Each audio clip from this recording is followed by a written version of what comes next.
মদিনার আকাশে সেদিন এক অজানা নীরবতা নেমে এসেছিল, যেন পরিবেশও শোকে স্তব্ধ হয়ে আছে। শহর জুড়ে ছড়িয়ে পড়েছে প্রিয় নবীজির অসুস্থতার খবর। এই সংবাদ শুনে হযরত ফাতেমা রাদিয়াল্লাহু তাআলা আনহা ছুটে চলেছেন তার পিতার ঘরের দিকে। দিনটা যেন চাঁদের আলো থেকেও নিঃশ্বসিত হয়ে পড়েছে। সাহাবায়ে কেরামগণ বসে আছেন নীরবতায়, কারো চোখ অশ্রুসিক্ত, কেউ আবার ভারাক্রান্ত হৃদয়ে পাথরের মতো স্থবির হয়ে বসে আছেন। কারো মুখে কোনো কথা নেই, শুধু চাপা কান্নার ধ্বনি শোনা যাচ্ছে। এই সময় নবীজি সাল্লাল্লাহু আলাইহি ওয়াসাল্লাম অসুস্থ অবস্থায় ঘরে শুয়ে আছেন। তার পাশে উপস্থিত হযরত ফাতেমা রাদিয়াল্লাহু তাআলা আনহা ও আম্মাজান আয়েশা রাদিয়াল্লাহু তাআলা আনহা। হঠাৎ নবীজি সাল্লাল্লাহু আলাইহি ওয়াসাল্লাম বললেন, হে আয়েশা, আবু বক্করকে খবর দাও। কিন্তু তার আগেই হযরত আবু বক্কর রাদিয়াল্লাহু তাআলা আনহু ঘরে প্রবেশ করলেন। তখন রাসূলুল্লাহ সাল্লাল্লাহু আলাইহি ওয়াসাল্লাম তাকে উদ্দেশ্য করে বললেন, হে আবু বক্কর, আমি তোমার হাতে একটি আমানত রেখে যাচ্ছি, তুমি আমার সাহাবীদের দায়িত্বের কথা মনে রাখবে। এই কথাগুলো চলছিল, এমন সময় ঘরের পরিবেশ হঠাৎ করে পরিবর্তিত হয়ে যায়। এক অনন্য নূরের ঝলকানি ঘরের চারপাশে ছড়িয়ে পড়ে। হযরত আয়েশা রাদিয়াল্লাহু তাআলা আনহা বিস্ময়ে তাকিয়ে দেখলেন, গৃহের বাইরের দিকে দাঁড়িয়ে আছেন এক সুদর্শন পুরুষ, যার চেহারায় অজানা এক জ্যোতি ঝলমল করছে। রাসূলুল্লাহ সাল্লাল্লাহু আলাইহি ওয়াসাল্লাম জিজ্ঞেস করলেন, দরজার বাহিরে কে অপেক্ষা করছে? হে ফাতেমা, দরজাটি খুলে দাও। তখন হযরত ফাতেমা রাদিয়াল্লাহু তাআলা আনহা বললেন, ইয়া রাসূলুল্লাহ, আমি তাকে চিনতে পারছি না, তিনি এক চমৎকার রূপবান ব্যক্তি। নবীজি সাল্লাল্লাহু আলাইহি ওয়াসাল্লাম উত্তরে বললেন, হে ফাতেমা, তুমি কিভাবে তাকে চিনবে? তিনি এমন একজন মহাপরাক্রমশালী ফেরেশতা, যিনি কখনো খালি হাতে ফিরে যান না। তিনি হলেন মালাকুল মাউত, হযরত আজরাইল আলাইহিস সালাম। এই কথা শুনে হযরত ফাতেমা রাদিয়াল্লাহু তাআলা আনহা চোখ থেকে অশ্রু ঝরাতে লাগলেন। মুহূর্তেই পরিবেশ আরো গম্ভীর হয়ে উঠল। এরপর হযরত আজরাইল আলাইহিস সালাম ঘরের মধ্যে প্রবেশ করলেন এবং সালাম দিলেন, আসসালামু আলাইকুম হে রাসূলুল্লাহ, হে রাহমাতাল লিল আলামিন। আল্লাহ রাব্বুল আলামিন আপনাকে সালাম জানিয়েছেন এবং আমাকে আপনার কাছে প্রেরণ করেছেন। যদি আপনি অনুমতি দেন তবে আমি আপনার রূহ কবজ করব, আর যদি আপনি না চান তবে ফিরে যাব। যত দিন ইচ্ছা করবেন তত দিন আপনি দুনিয়ায় অবস্থান করবেন। তখন রাসূলুল্লাহ সাল্লাল্লাহু আলাইহি ওয়াসাল্লাম বললেন, হে আজরাইল আলাইহিস সালাম, আমার এখনও আল্লাহর সঙ্গে একটি কথা বাকি আছে। আজরাইল আলাইহিস সালাম জিজ্ঞেস করলেন, ইয়া রাসূলুল্লাহ, কি কথা বাকি আছে? রাসূলুল্লাহ সাল্লাল্লাহু আলাইহি ওয়াসাল্লাম বললেন, আমার প্রিয় ভাই জিব্রাইল আলাইহিস সালাম কোথায়? আমি তার সঙ্গে একবার দেখা করতে চাই। এই সময় হযরত জিব্রাইল আলাইহিস সালাম প্রথম আসমানে অবস্থান করছিলেন। এই কথা শোনার সঙ্গে সঙ্গেই তিনি দ্রুত নবীজির ঘরে চলে এলেন। ঘরের ভেতর এক অনন্য আকাশী নূর ছড়িয়ে পড়েছে। সেই জ্যোতির মধ্যে দাঁড়িয়ে আছেন হযরত জিব্রাইল আলাইহিস সালাম। তিনি বললেন, হে আল্লাহর রাসূল, আপনি কেন কাঁদছেন? রাসূলুল্লাহ সাল্লাল্লাহু আলাইহি ওয়াসাল্লাম অশ্রুসিক্ত কণ্ঠে বললেন, ভাই জিব্রাইল, আমি এই দুনিয়া থেকে বিদায় নেওয়ার সময় কেবল একটি চিন্তায় কাঁদছি, আমার সেই উম্মতের জন্য যারা গুনাহগার। আমি তাদের ভবিষ্যৎ নিয়ে উদ্বিগ্ন। তুমি কি আমার আল্লাহর কাছে গিয়ে তাদের ব্যাপারে জেনে আসতে পারো? হযরত জিব্রাইল আলাইহিস সালাম সঙ্গে সঙ্গেই আল্লাহর আরশের দরবারে পৌঁছে গেলেন। যদিও আল্লাহ সুবহানাহু ওয়া তাআলা সব কিছুই জানতেন, তবুও তিনি স্নেহ ভরে জিজ্ঞেস করলেন, হে জিব্রাইল, তুমি কাঁদছো কেন? জিব্রাইল আলাইহিস সালাম বললেন, ইয়া রব্বি যুল জালালি ওয়াল ইকরাম, আমি কাঁদছি আপনার প্রিয় হাবিব মুহাম্মদ সাল্লাল্লাহু আলাইহি ওয়াসাল্লামের জন্য, আর তিনি কাঁদছেন তার পাপী উম্মতদের ভবিষ্যতের জন্য, আর আমার অন্তর ভারাক্রান্ত হয়ে গেছে। তখন করুণাময় আল্লাহ তাআলা বললেন, হে জিব্রাইল, তুমি আমার হাবিবকে এই সুসংবাদ দিয়ে দাও, তার দুশ্চিন্তার কোনো প্রয়োজন নেই। আমার প্রিয় রাসূল যেভাবে তার উম্মতদের প্রতি মমতা ও দয়া দেখিয়েছেন, আমিও তেমন করেই আমার বান্দাদের প্রতি দয়াশীল। কিয়ামতের দিন যতক্ষণ না তিনি সন্তুষ্ট হবেন, ততক্ষণ পর্যন্ত আমি আল্লাহ তার উম্মতদের গুনাহ মাফ করে যাব, এমনকি অনেককেই বিনা হিসেবেই জান্নাতে প্রবেশ করাবো। এই সংবাদ শুনে হযরত জিব্রাইল আলাইহিস সালাম আর দেরি না করে দ্রুত রাসূল সাল্লাল্লাহু আলাইহি ওয়াসাল্লামের ঘরে ফিরে আসলেন। তাকে দেখে রাসূল সাল্লাল্লাহু আলাইহি ওয়াসাল্লাম জিজ্ঞেস করলেন, ভাই জিব্রাইল, তুমি কাঁদছো কেন? আল্লাহ তাআলা কি বলেছেন? জিবরাইল আলাইহিস সালাম বললেন, ইয়া রাসূলুল্লাহ, আল্লাহ তাআলা তো আপনার জন্যই অপেক্ষা করছেন এবং আপনাকে অপার সুসংবাদ দিয়েছেন। তবে আমি কাঁদছি এই কারণে যে আজকের পর আমি আর কখনো আপনার নিকট ওহী নিয়ে আসতে পারবো না। বহু নবী রাসূলের নিকট আমি প্রেরিত হয়েছি, কিন্তু আপনার কাছে সবচেয়ে বেশিবার প্রেরিত হয়েছি। এখন আমার সেই দায়িত্ব শেষ হয়ে যাচ্ছে, এটাই আমার ব্যথা। রাসূল সাল্লাল্লাহু আলাইহি ওয়াসাল্লাম কোমল কণ্ঠে তাকে সান্ত্বনা দিলেন। এরপর তিনি হযরত আজরাইল আলাইহিস সালামকে বললেন, হে আজরাইল, আমি প্রস্তুত রয়েছি, তুমি অনুমতি নিয়ে কাজ শুরু করো। আজরাইল আলাইহিস সালাম সম্মানের সঙ্গে রাসূল সাল্লাল্লাহু আলাইহি ওয়াসাল্লামের পবিত্র বুকে হাত রাখলেন। তখন রাসূল সাল্লাল্লাহু আলাইহি ওয়াসাল্লাম বললেন, হে আজরাইল, আমার জান কবজের কষ্ট যতই কঠিন হোক না কেন আমি তা সহ্য করে নেব, কিন্তু আমার উম্মতদের যেন এমন কষ্ট না হয়। আজরাইল আলাইহিস সালাম বললেন, ইয়া রাসূলুল্লাহ, আপনি নিশ্চিত থাকুন, আপনার সেই উম্মত যারা সাচ্চা ঈমানদার, তাদের জান নেওয়া হবে এমন মমতায় যেমন এক শিশু মায়ের কোলে দুধ পান করতে করতে ঘুমিয়ে পড়ে। এই আশ্বাসে প্রিয় নবীজি সাল্লাল্লাহু আলাইহি ওয়াসাল্লাম কিছুটা শান্ত হলেন। এরপর অত্যন্ত সম্মান ও মর্যাদার সঙ্গে হযরত আজরাইল আলাইহিস সালাম আল্লাহ রাব্বুল আলামিনের আদেশে রাসূল সাল্লাল্লাহু আলাইহি ওয়াসাল্লাম এর পবিত্র রূহ মোবারক কবজ করে আল্লাহর পবিত্র আরশের দিকে নিয়ে চলে গেলেন। ইন্না লিল্লাহি ওয়া ইন্না ইলাইহি রাজিউন। তখন সমস্ত ঘর জুড়ে এক গভীর নিস্তব্ধতা। হযরত ফাতেমা রাদিয়াল্লাহু তাআলা আনহা ও মা আয়েশা রাদিয়াল্লাহু তাআলা আনহা যেন বাকরুদ্ধ হয়ে গেছেন, কেউই কিছু বলতে পারছেন না। হঠাৎ করেই পরিবেশটা থমকে গেল, মদিনার আকাশ বাতাস স্তব্ধ হয়ে দাঁড়ালো। মনে হচ্ছিল পুরো দুনিয়া যেন কয়েক মুহূর্তের জন্য থেমে গেছে। এমনই ছিল সেই দিন যখন সৃষ্টি জগতের জন্য রহমত স্বরূপ প্রেরিত নবী মুহাম্মদ সাল্লাল্লাহু আলাইহি ওয়াসাল্লাম এই দুনিয়া থেকে বিদায় গ্রহণ করলেন। খবরটা খুব দ্রুতই পুরো মদিনায় ছড়িয়ে পড়ল। প্রতিটি মুমিনের হৃদয় ভেঙে পড়ল। মনে হচ্ছিল যেন কলিজা ভেঙে চুরমার হয়ে গেছে। সকলেরই হৃদয় ছিন্ন বিচ্ছিন্ন হয়ে গেছে। যারা রাসূলুল্লাহ সাল্লাল্লাহু আলাইহি ওয়াসাল্লামকে জানের চাইতেও বেশি ভালোবাসতেন, সহচরগণ, সাহাবায়ে কেরাম, নারী পুরুষ সবাই যেন স্তব্ধ হয়ে গেছেন। কেউ বা বোবা হয়ে গেছেন, কেউ ফুপিয়ে ফুপিয়ে কাঁদছেন, কেউ কাঁদতে কাঁদতে একেবারেই বাকরুদ্ধ হয়ে পড়েছেন। এই শোকার্ত মুহূর্তে হযরত আব্দুল্লাহ ইবনে আব্বাস রাদিয়াল্লাহু তাআলা আনহু নবীজি সাল্লাল্লাহু আলাইহি ওয়াসাল্লামের ইন্তেকালের সংবাদ শুনে দুঃখে ও শোকে সহ্য করতে না পেরে প্রাণ ত্যাগ করলেন। অন্যদিকে হযরত বেলাল রাদিয়াল্লাহু তাআলা আনহু মসজিদের এক কোণে বসে অঝরে কাঁদতে লাগলেন।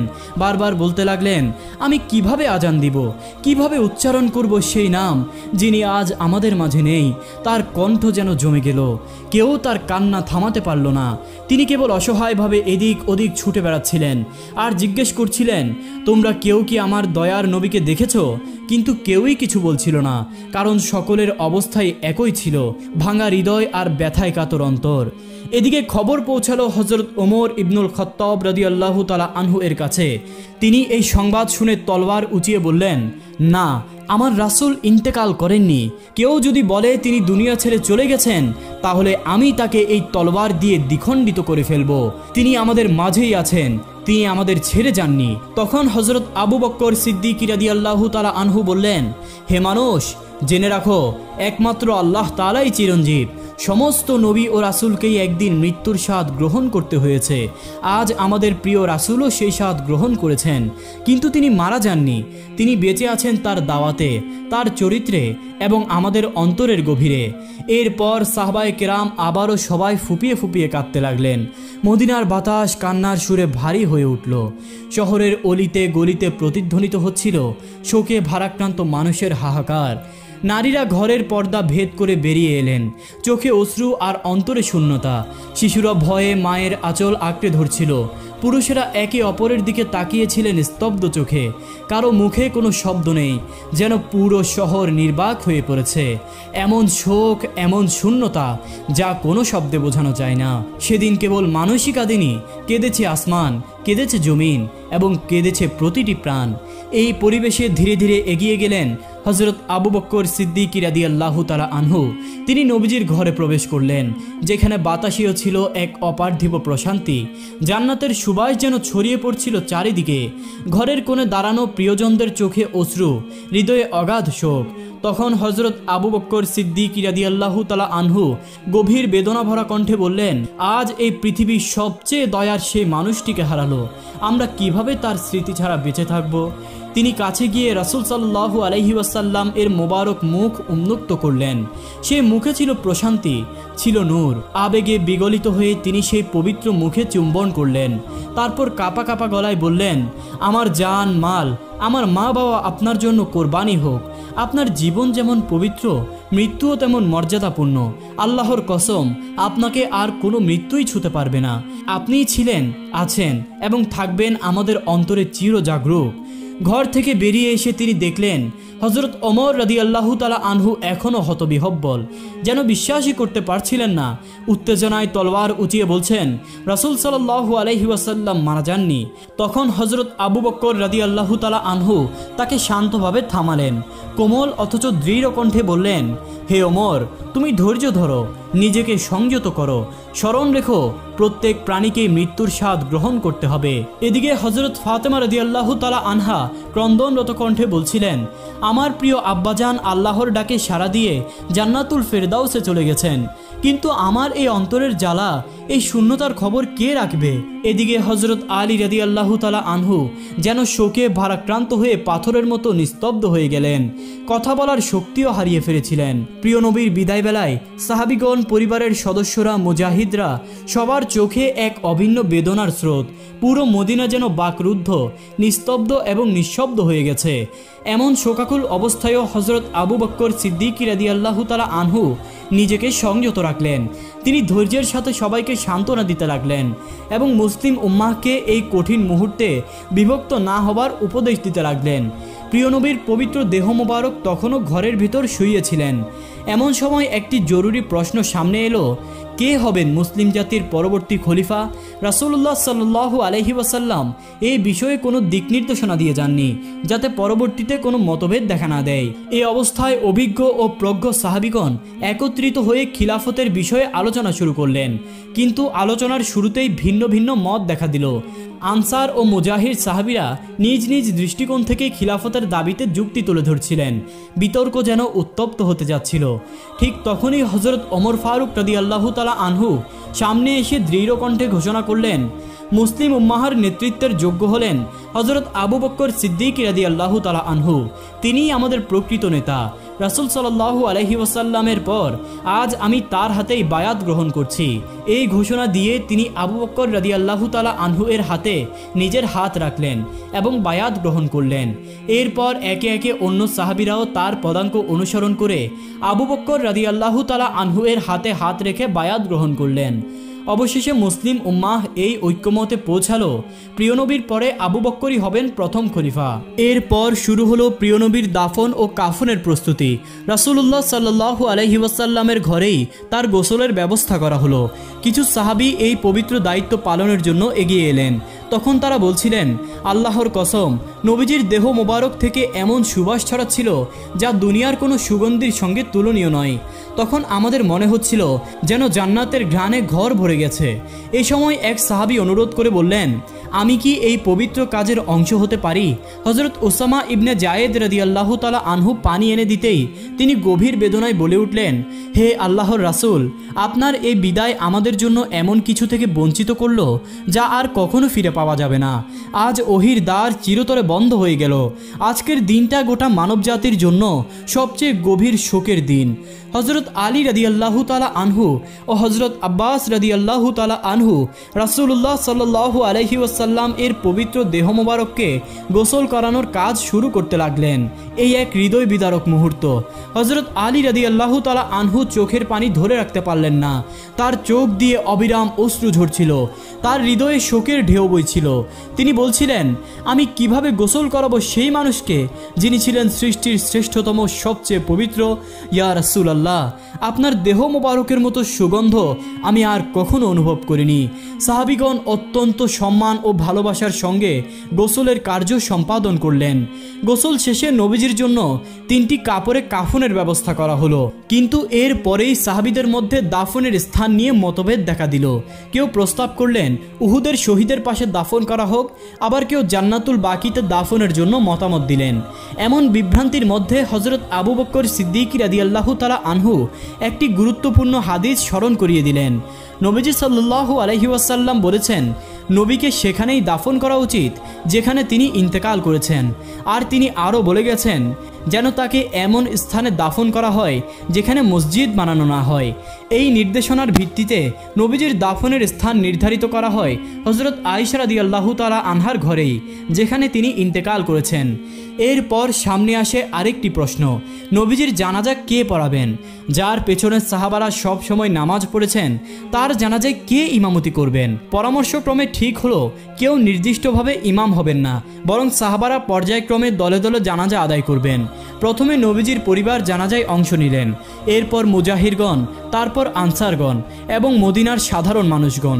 এভাবেই সবাই ভালোবাসা ও শ্রদ্ধার সঙ্গে জানাজা সম্পন্ন করলেন।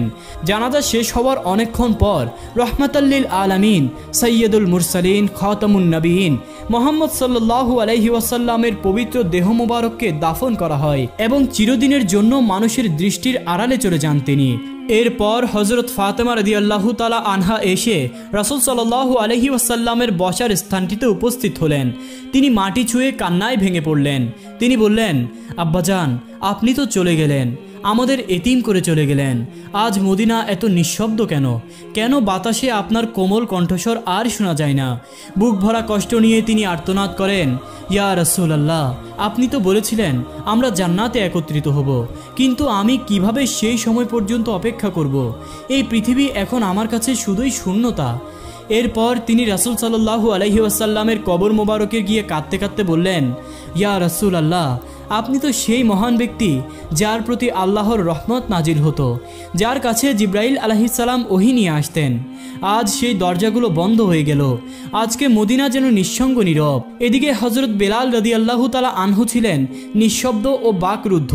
তিনি মসজিদে নববীর এক কোণে স্থির হয়ে বসেছিলেন, যেন সময়ও থমকে গেছে। তখন কিছু সাহাবী তার কাছে এগিয়ে এসে বিনীতভাবে অনুরোধ করলেন, হে বেলাল, আপনি দয়া করে একবার আমাদের জন্য আজান দিন, যাতে আমাদের হৃদয়ে নবীজির স্মৃতি আবারও জাগ্রত হয়। হযরত বেলাল রাদিয়াল্লাহু তাআলা আনহু আজান দেওয়ার জন্য দাঁড়ালেন। তার কণ্ঠ থেকে ভেসে এলো আল্লাহু আকবার, আল্লাহু আকবার, সেই সুমধুর ধ্বনি যা একসময় মদিনাকে জাগিয়ে তুলত। কিন্তু আজ সেই ধ্বনি কান্নায় রূপ নিল যখন তিনি বললেন, আশহাদু আল্লা ইলাহা ইল্লাল্লাহ। সাহাবীদের চোখ থেকে অশ্রু গড়িয়ে পড়তে লাগলো। আর যখন উচ্চারণ করলেন আশহাদু আন্না মুহাম্মাদার রাসূলুল্লাহ, তখন তার গলা আটকে গেল। তিনি আর উচ্চারণ করতে পারলেন না। তিনি কান্নায় ভেঙে পড়লেন। মিনারের উপর বসে হাউমাউ করে কাঁদতে লাগলেন। পুরো মদিনা যেন মুহূর্তেই বিষণ্ণতায় ডুবে গেল। অবশেষে তিনি বললেন, যে শহরে রাসূল সাল্লাল্লাহু আলাইহি ওয়াসাল্লাম নেই সেখানে আমি কিভাবে থাকব? এই মদিনা এখন আমার জন্য নয়। এবং সেদিনই তিনি প্রিয় শহর মদিনা ছেড়ে চলে গেলেন। এরপর আর কখনো তিনি আজানও দেননি, শুধু একবার ছাড়া। আর হযরত ওমর রাদিয়াল্লাহু তাআলা আনহু, যাকে মানুষ বলতো কঠোর হৃদয়ের অধিকারী, শক্তিমান নেতা, তিনিও রাসূল সাল্লাল্লাহু আলাইহি ওয়াসাল্লামের ইন্তেকালের পর যেন ভেঙে পড়লেন। একদিন তিনি রাস্তার পাশে নিঃসঙ্গভাবে বসেছিলেন। চুপি চুপি তিনি বলছিলেন, আমি যখন নবীজির কবরের দিকে তাকাই তখন মনে হয় তিনি যেন উঠে এসে বলবেন, ও ওমর, কেঁদো না, আমি তো আছি তোমাদের মাঝে। কিন্তু তিনি তো আর ফিরবেন না। সেই ওমর যিনি কখনো কারো সামনে কাঁদেননি, আজ রাস্তার ধারে বসে তিনি একা একা কাঁদছেন। এভাবেই হযরত আবু বকর সিদ্দিক রাদিয়াল্লাহু তাআলা আনহু এর হৃদয়ও যেন চূর্ণ বিচূর্ণ হয়ে গেল। একদিন তিনি নবীজির কবরের পাশে বসে কান্নাজড়িত কণ্ঠে বললেন, ইয়া রাসূলুল্লাহ, আমি তো সব সময় আপনার ছায়ায় ছিলাম, আপনার সঙ্গে হেসেছি, আপনার সঙ্গে কেঁদেছি, কিন্তু আজ তো আপনি নেই। আমি একা হয়ে গেছি। আমি কিভাবে বাঁচবো আপনাকে ছাড়া? রাসূল সাল্লাল্লাহু আলাইহি ওয়াসাল্লামের ইন্তেকালের পর হযরত আবু বকর রাদিয়াল্লাহু তাআলা আনহু মাত্র 2 বছর বেঁচে ছিলেন। তবে সেই 2 বছর যেন তার জীবনের সবচেয়ে ভারী সময় হয়ে দাঁড়ায়। প্রতিটি মুহূর্ত ছিল অপেক্ষা আর বিরহের। কয়েকদিন পর হযরত আবু বকর রাদিয়াল্লাহু তাআলা আনহু এক রাতে নিজ ঘরে শুয়েছিলেন। হঠাৎ তিনি এক স্বপ্নে দেখতে পেলেন প্রিয় নবী হযরত মুহাম্মদ সাল্লাল্লাহু আলাইহি ওয়াসাল্লাম তাকে ডাকছেন। মমতা ভরা কণ্ঠে বলছেন, হে আবু বকর, আমি তোমার প্রতীক্ষায় আছি। এই স্বপ্ন দেখার পর আবু বকর রাদিয়াল্লাহু তাআলা আনহুর ঘুম ভেঙে গেল। আবু বকর রাদিয়াল্লাহু তাআলা আনহু তখন খুশিতে হাসলেন এবং মৃদু স্বরে বললেন, আমার প্রস্থানের সময় এসে গেছে। তার পরের দিনগুলোতে তিনি ধীরে ধীরে অসুস্থ হতে লাগলেন। যখন তার বিদায়ের ক্ষণ কাছে চলে এলো, তখন তিনি তার প্রিয় সাহাবীদের ডেকে বললেন, তোমরা আমাকে আমার প্রিয় হাবিব মুহাম্মদ সাল্লাল্লাহু আলাইহি ওয়াসাল্লামের পাশেই দাফন করিও, আমি তার সান্নিধ্যে ফিরে যেতে চাই। অবশেষে হযরত আবু বকর রাদিয়াল্লাহু তাআলা আনহু ইন্তেকাল করলেন এবং রাসূলুল্লাহ সাল্লাল্লাহু আলাইহি ওয়াসাল্লাম এর কবর মোবারকের ঠিক পাশেই তাকে দাফন করা হলো। তখন মদিনার আকাশ যেন আরেকবার কান্নায় ভেঙে পড়ল। বাতাসে যেন ভেসে বেড়াচ্ছিল বিদায়ের দীর্ঘশ্বাস। হযরত মুহাম্মদ সাল্লাল্লাহু আলাইহি ওয়াসাল্লাম তিনি ছিলেন দয়ার সাগর, মায়ার নবী। উম্মতের প্রতি যার ভালোবাসা ছিল সীমাহীন। তিনি কাঁদতেন আমাদের জন্য, দোয়া করতেন আমাদের জন্য, ভয়ও করতেন আমাদের পরিণতির কথা ভেবে। কিন্তু আজ আমরা কোথায় দাঁড়িয়ে আছি? আমরা কি সত্যিই তাকে ভালোবাসি? তার সুন্নাহকে আমরা কতটুকু ধারণ করেছি? আমরা কি আজও তার শোক বুকে বয়ে বেড়াই? হে আমাদের রব, আমাদের অন্তরকে নবীজির ভালোবাসায় পরিপূর্ণ করে দাও। আমাদেরকে এমন জীবন দাও যেন আমরা তার পথ অনুসরণ করে চলতে পারি, আর এমন মৃত্যু দান করো যেন জান্নাতে আমরা তার সান্নিধ্য লাভ করতে পারি। আমিন।